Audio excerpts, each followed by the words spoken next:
Assalamualaikum warahmatullahi wabarakatuh. Jumpa kembali bersama saya Joko di West Progress Channel. Untuk cerita kali ini akan menampilkan cerita baru yang berjudul Rumah Baru dan Misteri Buku Merah. Sebelum ke cerita, jangan lupa subscribe channel ini dan nyalakan tanda notifikasi agar channel ini dapat berkembang dan update cerita terbaru dari saya. Langsung saja kita dengarkan ceritanya. Pagi ini setelah seminggu yang lalu, Rian Mahardika sudah sepakat untuk membeli rumah ini untuk ditempati setelah menikah nanti. Dia datang untuk melihat-lihat para pekerja yang sedang membersihkan rumah. Rumput-rumput yang sudah meninggi akan segera habis dibabat oleh pekerja yang membawa arit yang tajam. Adapun pekerja lainnya sibuk menyapu dan mengelap bagian rumah yang terdiri dari 2 lantai ini. Bertema minimalis dan banyak memakai kaca di depannya.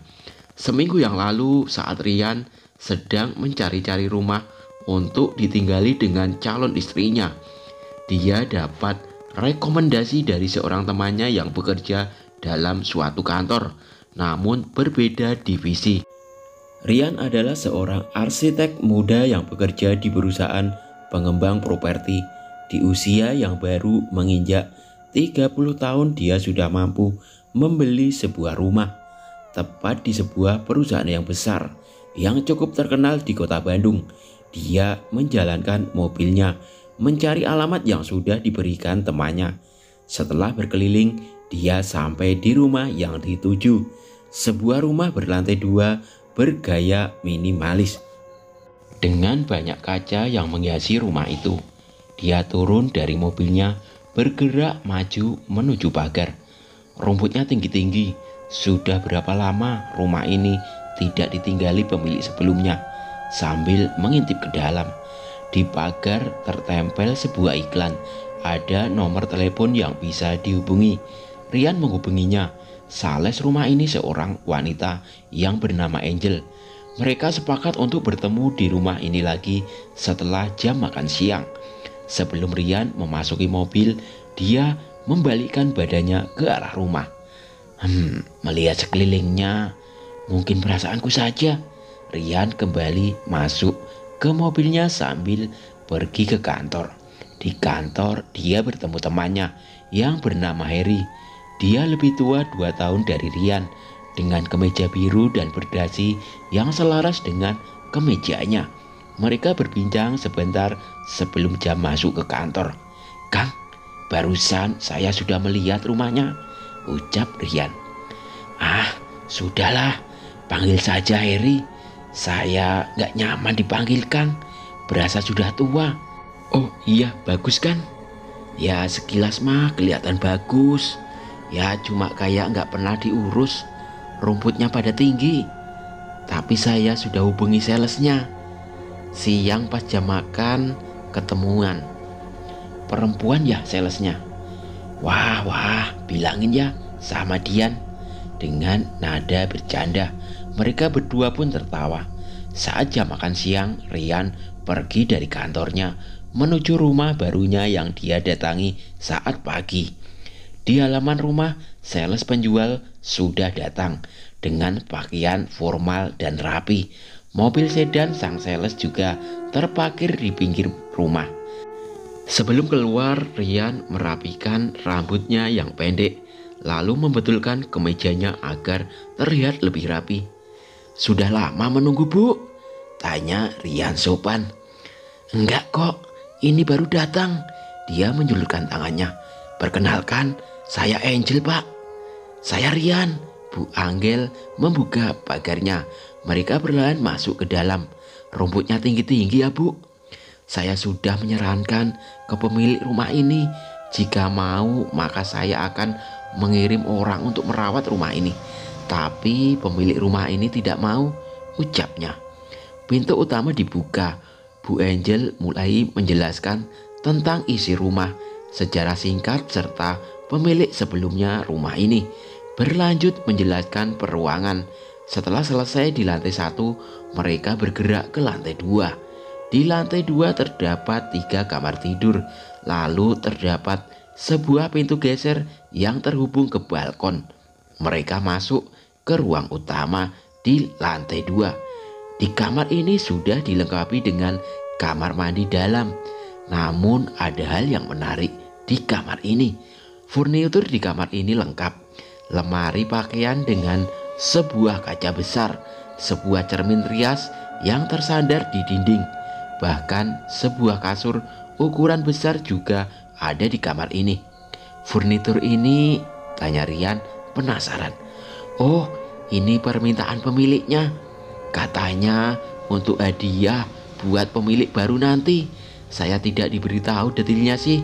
Tapi kalau ada pemilik baru ingin mengganti atau membuang semua ini, pihak pemilik sebelumnya tidak keberatan. Cukup aneh bagi Rian karena hanya ruangan ini saja yang ada furniturnya. Ruangan lainnya kosong melompong. Namun dia tidak terlalu memikirkannya. Menurutnya, jika jadi pembeli rumah ini, maka furnitur ini dianggap sebagai bonus.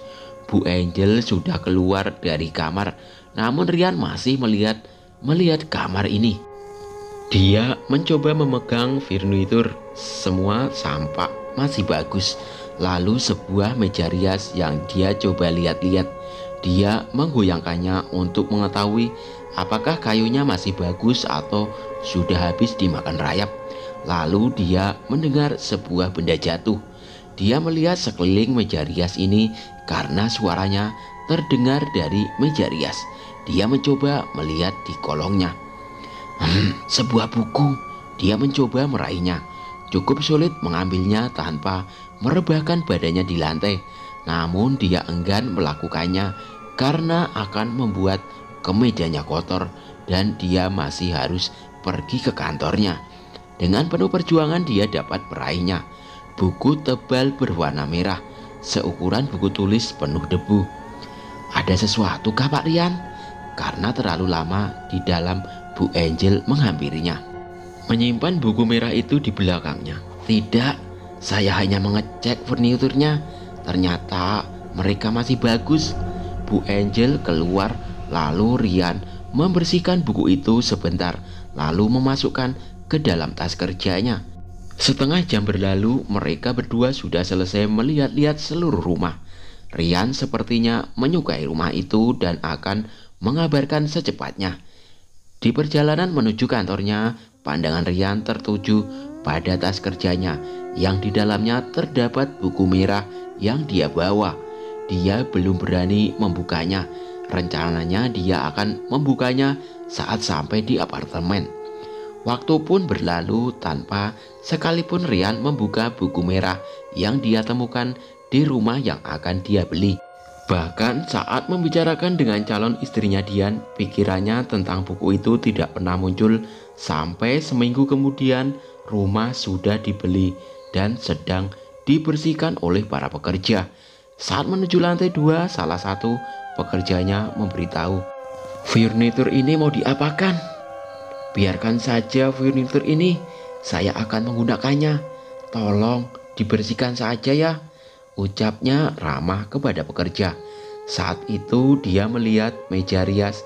Barulah dia teringat buku merah yang dia temukan. Buku merah. Dia bergegas turun. Bagaimana bisa aku melupakan buku itu? Ia berlari menuju mobilnya mencari tas kerjanya. Walaupun keadaan sekarang sedang libur, namun tas kerjanya selalu dia bawa ketika pergi. Takutnya ada kerjaan yang mendadak, seperti menemui klien misalnya. Dia membuka setiap kantong yang ada di tasnya. Lalu dia menemukan buku merah yang dia cari. Dapat. Dia duduk di bangku depan sebelum kemudi, lalu berniat untuk membuka buku ini. Rian sengaja tidak memberitahu Bu Angel saat dia menemukan buku merah itu. Dalam benaknya, dia berpikir siapa tahu buku ini menyimpan sesuatu tentang rumah ini, karena dia menemukannya saat melihat-lihat meja rias dan menggoyangkannya sedikit untuk mengecek kondisinya. Perlahan dia membukanya. Halaman pertama buku ini sungguh mengejutkan. "Jika kamu menemukan buku ini, pergi dari rumah ini sekarang."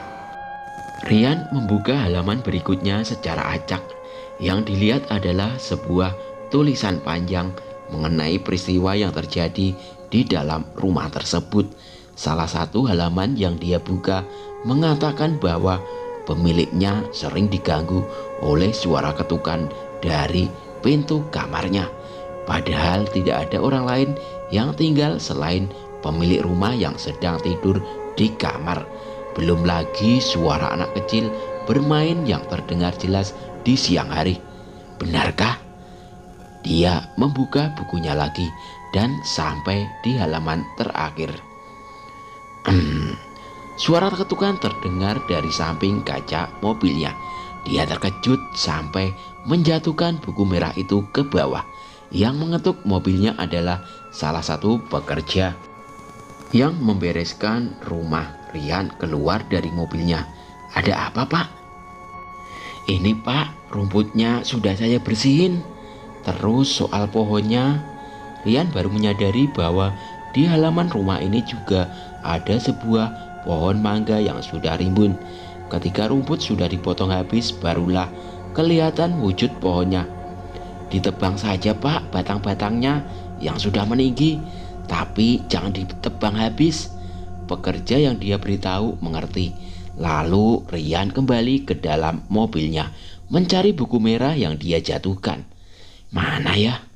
Mencari ke kolong bangku depan, dia tidak menemukannya. Perasaan tadi jatuh tidak terlalu jauh. Masih di sini, masih di tempat dia duduk sekarang. Tangannya mencoba meraih kolong bangku pengendara. Saat tangannya mulai masuk, dia merasakan tangannya seperti ada yang menarik. Dia kaget dan dia beranjak lalu membuka pintu mobil sebelahnya. Melihat ke arah kolong, dia takut ada sesuatu di sana. Ternyata yang dia lihat adalah buku merahnya. Dia mengambilnya lalu menyimpannya ke dalam tas. Perasaan menjadi tidak enak saat membacanya di sekitar rumah. Hampir 2 jam berlalu, para pekerja sudah selesai membereskan rumah. Teras yang bersih, lantai yang sudah mengkilap, dinding-dinding rumah yang sudah dicat ulang di beberapa bagian. Para pekerja yang merokok beristirahat berkumpul di teras luar. Lalu Rian melihat rumahnya yang seperti baru. Dia melihat semuanya ruangan satu demi satu. Begitupun dengan lantai atas, terutama kamar utama yang terdapatnya furnitur bekas pemilik sebelumnya. Dia memasukinya. Kamar ini begitu mewah jika bersih seperti ini. Beberapa saat kemudian terdengar langkah kaki dari tangga, sepertinya akan naik ke atas. Suara itu semakin dekat hingga terdapat di pintu kamar ini. Rian langsung membalikkan badannya untuk melihat siapa yang datang. "Ya, Pak, ada apa?" Tidak ada siapa-siapa di sana. Dia mengira bahwa itu adalah salah satu pekerja. Dia keluar lalu melihat lagi. Semuanya tampak kosong. Karena penasaran, dia turun lalu bertanya kepada pekerja yang sedang berkumpul. "Maaf, tadi ada yang ke atas?" Para pekerja saling menatap satu sama lain. Mereka saling bertanya, tetapi tidak ada yang berjalan ke atas. "Kenapa, Pak?" salah satu pekerja bertanya kepadanya. "Oh, enggak. Tadi kayak ada yang ke atas. Kalau enggak ada ya sudah. Dilanjut, Pak, makan-makannya." Rian mencoba berpikir positif bahwa suara barusan karena terbawa sugesti akibat membaca buku merah. Malam datang. Rian mempersiapkan diri untuk bekerja besok. Dia membereskan berkas-berkas yang berserakan di kerja mejanya. Entah karena di mana datangnya, buku merah yang dia simpan di atas kerja sekarang ada di atas meja. "Loh, bukunya?" Dia mengambilnya, lalu muncul niat untuk membacanya lagi. Buku apa sebenarnya ini? Dia duduk di belakang meja kerjanya, membuka halaman pertama. Ada sebuah kalimat yang dia sudah baca sebelumnya, lalu membuka halaman setelahnya. 19 Januari. Aku baru berani menuliskannya sekarang. Setelah beberapa hari aku mengalami beberapa kejadian yang aneh. Lebih anehnya lagi, suamiku tidak mengalaminya dan dia malah tidak mempercayaiku. Semenjak hari pertama, perasaanku sungguh tidak mengenakan. Saat aku sedang menikmati teh hangat di balkon rumah, kemudian aku terasa seperti dilempari batu kecil dari bawah. Aku coba untuk melihatnya. Tidak ada siapa-siapa di sana. Bahkan aku menggunakan lampu senter dari ponsel. Hasilnya tetap sama. Aku kira semua sudah selesai, tetapi aku masih merasa seperti dilempari sebuah batu. Aku putuskan untuk ke bawah. Aku sudah bilang kepada suamiku bahwa aku dilempari, namun tanggapannya dingin. Aku keluar rumah, berjalan ke arah aku bisa melihat dari balkon dengan jelas. Di sini aku menyenteri halaman rumah. Tiba-tiba terdengar suara bantingan dari pintu apartemennya. Rian yang sedang serius membaca teralihkan perhatiannya. Dia mengecek pintu apartemennya, membuka pintu apartemen dan melihat keluar. Dia menutupnya lalu berjalan menuju meja kerjanya. Tetapi dia merasa seperti menginjak sesuatu. Dia melihat ke bawah. Buku ini bagaimana? Dia berlari ke arah meja kerjanya. Buku itu tidak berada di sana. Pelan-pelan dia keluar mengamati buku yang sekarang sudah tergeletak di depan pintu apartemennya. Dia mengambilnya lalu duduk di sofa untuk melanjutkan membacanya. Saat aku sedang menyorot, terdengar suara anak kecil yang sedang tertawa. Aku menoleh ke belakang, samping. Aku tidak menemukannya. Rian menutup buku merah itu.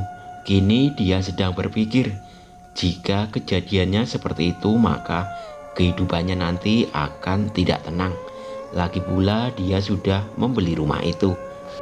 Tidak mungkin jika pembelian rumah itu dibatalkan.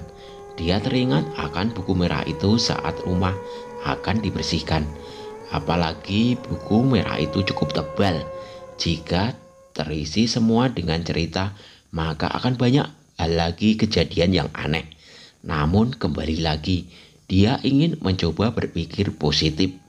Bisa saja apa yang terjadi kepada pemilik sebelumnya tidak terjadi kepadanya. Waktu begitu cepat. Rian dan pasangannya menikah. Pernikahan berlangsung dengan haru. Setelah menjalani serangkaian bulan madu, mereka berdua pindah ke rumah yang sudah dibeli oleh Rian sebelumnya. Rumah ini masih tampak segar, walaupun pembersihan terakhir sudah begitu lama berlalu. Rian mengisi rumahnya dengan furnitur modern yang minimalis. Selain itu juga mereka menambah anggota baru penghuni rumah, yaitu seorang asisten rumah tangga yang bernama Sutri. Umurnya baru menginjak kepala 4. Kebetulan tantenya Sutri bekerja di rumah Dian. Mereka menyebutnya dengan panggilan Bi Surti. Karena mereka berdua bekerja sehingga acara syukuran rumah itu baru bisa diselenggarakan pada hari Minggu. Rian dan Dian tidak mengundang tetangga. Jarak terdekat tetangganya saja 200 meter. Lalu perumahan ini orang-orang yang sangat individualis.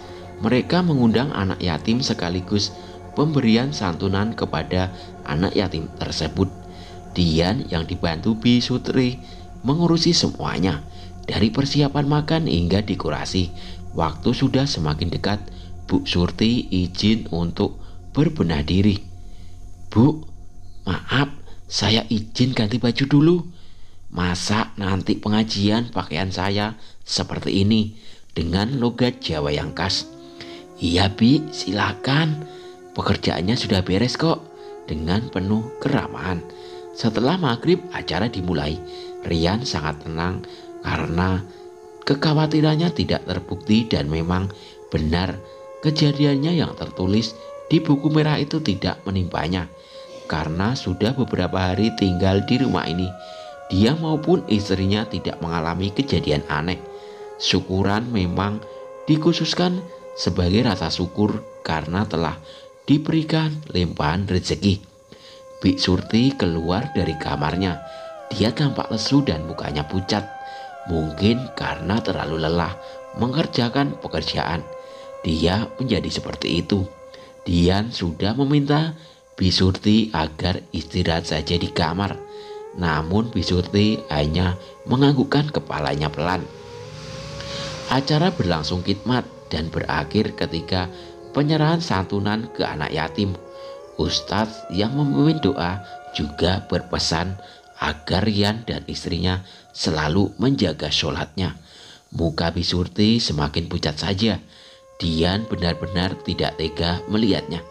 "Bi, sudah, biar saya saja yang beresin ini. Bibi istirahat ya." Lagi-lagi jawaban Sutri hanya mengangguk. Dia berjalan pelan menuju kamarnya. "Capek banget ya kelihatannya. Sini aku bantuin." Rian berinisiatif membantu istrinya membereskan rumah. Saat sedang membereskan rumah, tiba-tiba pintu kamar Sutri terbuka kencang. Dia keluar kamar terbirit-birit. "Pak, Bu, acaranya sudah selesai." Napasnya terenggah-enggah. "Loh, Bik Surti udah mendingan sekarang?" tanya Dian. "Mendingan. Maaf loh Bu, tadi pas mau ganti setelan malah ketiduran di kamar. Pas saya bangun udah jam segini. Takutnya acara udah beres. Taunya beneran udah beres." Perkataan ini malah membingungkan Rian dan Dian karena mereka melihat sendiri bahwa Bik Surti ikut dalam acara syukuran barusan. Apalagi Dian sempat berbicara dengannya. Rian tidak percaya apa yang terjadi. Tidak mungkin Bik Surti membohongi keluarganya karena memang dia sangat terlihat berbeda setelah mengikuti acara syukuran dan saat keluar kamar barusan. Untuk mengalihkan pembicaraan, Rian meminta Bik Surti untuk membantu istrinya membereskan rumah. "Berarti yang barusan siapa? Bagaimana kalau nanti Dian bertanya? Aku juga belum memberitahunya kalau furnitur di kamar atas punya pemilik sebelumnya. Dan juga sebuah buku merah yang aku temukan." Rian langsung teringat akan buku merahnya. Jika pemilik sebelumnya mengalami hal yang serupa, bukan tidak mungkin di buku itu akan ada cara menangkalnya. Buku merah itu disimpan di apartemennya dan tidak pernah dibaca lagi semenjak hari itu, hari di mana dia membacanya untuk pertama kalinya. Setelah beres-beres rumah bersama Bik Surti, malam menjelang tidur, Dian, istrinya, kembali menanyakan yang terjadi barusan. "Sayang, kejadian tadi kok aneh ya?" Berpikir mencoba mencari penjelasan yang masuk akal. "Ya, yang barusan. Mungkin kitanya aja kali yang kecapean ngurus ini itu." Tiba-tiba Rian melihat sesuatu melintas di luar pintu kamarnya. Berambut panjang, memakai pakaian serba putih menutupi kaki. Ekspresinya yang terkejut membuat istrinya kembali bertanya-tanya. "Ada apa?" tanya istrinya. "Enggak, benar kayaknya karena kecapean saja." Berjalan menutup pintu kamar. "Udah yuk, besoknya udah mulai kerja lagi." Mereka berdua merebahkan diri ke kasur. Rian mematikan lampu kamar dan menyalakan lampu kecil di sampingnya. "Tadi apa? Kenapa semuanya begitu tiba-tiba?" tanyanya dalam hati. Besok pagi Rian dan Dian sudah bersiap-siap untuk bekerja. Sarapan sudah disiapkan oleh Bu Surti. berupa nasi goreng dan dengan telur mata sapi di atasnya. Mereka berdua makan dengan lahap. "Bi, udah makan belum?" Dian bertanya kepada Bi Surti yang sedang mempersiapkan minuman. "Nanti saja Bu sarapannya," jawab Bi Surti pelan. Setelah sarapan, keduanya berangkat kerja bersama. Rian mengantarkan Dian terlebih dahulu sebelum berangkat ke kantornya. Sebelum pergi, dia meminta istrinya untuk memanaskan mobilnya. Lalu dia perlahan berjalan ke arah Bi Surti yang saat ini di dapur sedang mencuci piring. "Bi, maaf mengganggu sebentar." Bi Surti berhenti sejenak. "Bi, jadi gini, kalau terjadi apa-apa di rumah, tolong kasih tahu saya ya. Istri saya nggak usah diberitahu." Wajah Bi Surti nampak bingung. Iya Pak," jawabnya agak ragu. Mereka akhirnya berangkat. Jalanan terpantau padat seperti biasa. Tidak ada obrolan mengenai kejadian malam tadi. Sepertinya sang istri sudah melupakannya. Hati Rian menjadi lega untuk saat ini. Dia berharap Bi Surti yang menjaga rumah sendirian hingga sore dalam kondisi baik-baik saja. Istrinya turun dari mobil yang Rian kemudikan. Sudah berada di depan kantornya. Rian mengecup hangat kening istrinya, layaknya pasangan yang baru saja menikah. Kehidupan mereka masih sangat romantis. "Nanti aku jemput ya," istrinya tersenyum. Lalu Rian melanjutkan perjalanannya menuju apartemennya. Masih cukup melihat jam yang terpanjang di pergelangan tangan kirinya. Sebagai seorang arsitek, jam kerja Rian tidak terlalu ketat seperti karyawan biasa. Dia bahkan datang saat siang jika memang tidak ada pembicaraan tentang proyek. Dia sudah sampai apartemennya, bergegas menuju lantai di mana kamarnya berada. Lorong di lantai ini sangat sepi. Penghuni apartemen memang jarang keluar. "Ini dia kunci apartemen." Setelah mengorek-ngorek kantong di tasnya, dia membuka pelan. Namun perhatiannya tertuju ke arah lain. Dia menoleh ke belakang. Lagi-lagi dia merasa seperti ada yang mengintipnya dari persimpangan ke arah lift. Pintu berhasil dibuka. Dinyalakan lampunya. "Masih sama saat terakhir aku tinggali," ucapnya lega. Di apartemennya tidak terjadi apa-apa. Dia berjalan menuju meja kerjanya, membuka laci, lalu terdengar suara langkah kaki berlari di ruangan depan. "Diamkan saja, nanti hilang sendiri." Menemukan buku merahnya, tapi suara berlari kembali terdengar. Kali ini dengan suara tawa anak kecil. Oke, sampai di sini dulu cerita dari saya. Nantikan kelanjutannya. Jangan lupa subscribe channel ini agar lebih berkembang. Wassalamualaikum warahmatullahi wabarakatuh.